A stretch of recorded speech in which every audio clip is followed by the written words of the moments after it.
We recently reviewed the Flexispot.com standing desk. This one, in fact. In that review, we suggested that sitting is the new smoking and that you might burn more calories standing instead of sitting. Well, recent studies have suggested that might not be accurate, so we thought, what a great opportunity to test exactly that. In this review, we're going to test sitting, standing, and maybe even an alternative. I'm Ron Burke, Editor-in-Chief for GamingTrend.com. Let's back this up with some data and see where we land.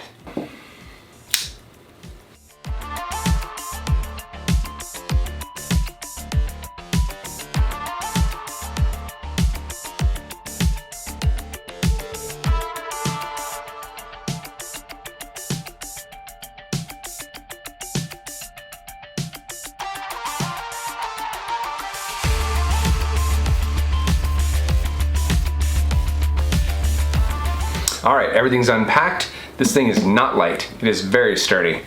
These pedals, equally sturdy. These are not cheap, for sure. One nice heavy padded seat and a nice mesh backrest, handful of screws, and the tools need to assemble. The first thing we're going to do is pull these back feet out. They should click into place. Just like that.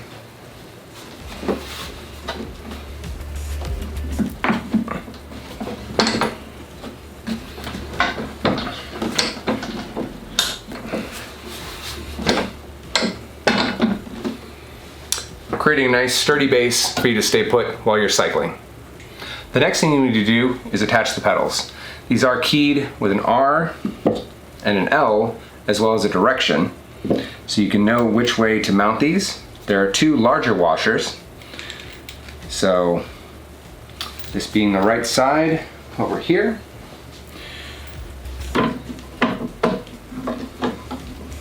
Simply thread into place, and then using the included wrench, you'll tighten them down.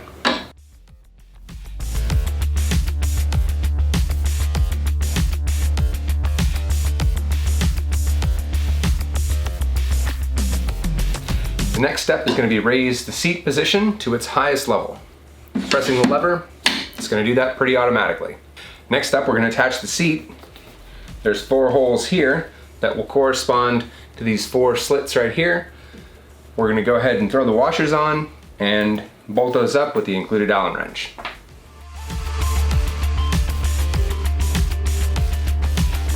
Leaving these a little bit loose, you can adjust the forward to backward position depending on where you'd like to sit on the chair, then finally lock it down.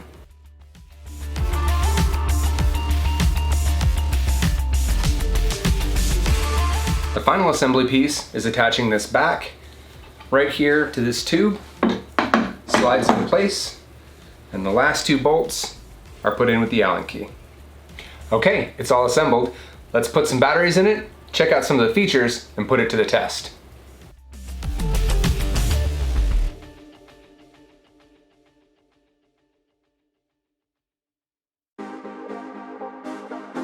Let's pause for a second here and talk about these casters. I did run into a quality issue with these casters.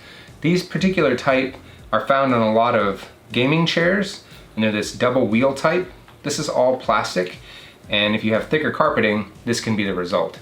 I find something more like this is better.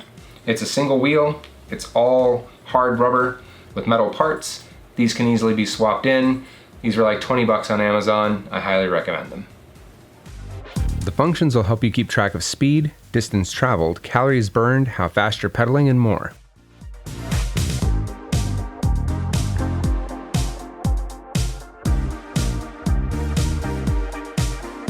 There are 8 settings of challenge, with the last 4 being more granular than the first 4.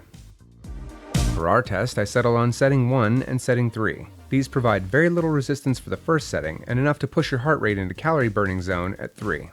The higher levels are going to push you much harder than that, so you'll be panting on your conference calls, that's for sure.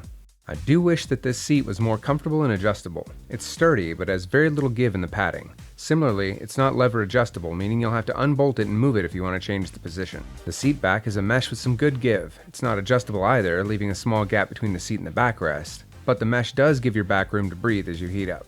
What is adjustable, however, is the height. It'll fit pretty much anybody from the very short to the very tall, moving the seat back slightly to ensure a comfortable angle for pedaling. First, a small caveat. The MZ1 chest strap I'm using is not the most reliable at measuring calories, and it only bothers with your efforts above 50% of your target heart rate. I'm less interested in the numbers as much as the change in those values. Sitting on my butt earns me about 60 calories per hour for doing nothing. Standing bumps my heart rate a little bit, with a tiny bit of improvement in calories burned. Pedaling on level 1, which is almost zero resistance and something you could do all day, grants about 60 additional calories over an hour of sitting. Bumping that number to 3, however, gets your heart into the lower band of optimal heart rate for calorie burning, and you can see that jump for calories burned. If the number on my MZ1 are to be believed, you can burn upwards of 300 calories an hour by additional pedaling. To be clear, I don't buy that for a second, but even if it's half that amount, that's very impressive.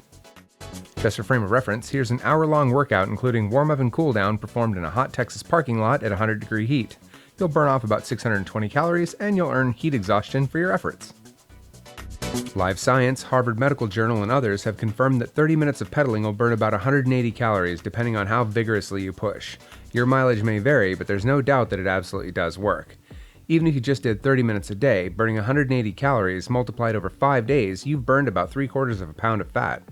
The benefits of exercise are well known, so pushing your heart rate out of a sedentary 60 beats per minute is bound to help with digestion, posture as it's hard to slouch and pedal, and your overall heart health. Thanks for joining us for this review of the Flexispot fitness chair.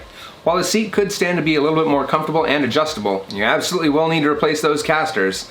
It's nice to be able to get a few calories in while you get work done. Just remember that while you're on that Zoom call, you're going to look calm on the surface, but you're going to be pedaling your ass off underneath. I'm Ron Burke, Editor-in-Chief for GamingTrend.com. Stay safe out there, and we'll see you again very soon.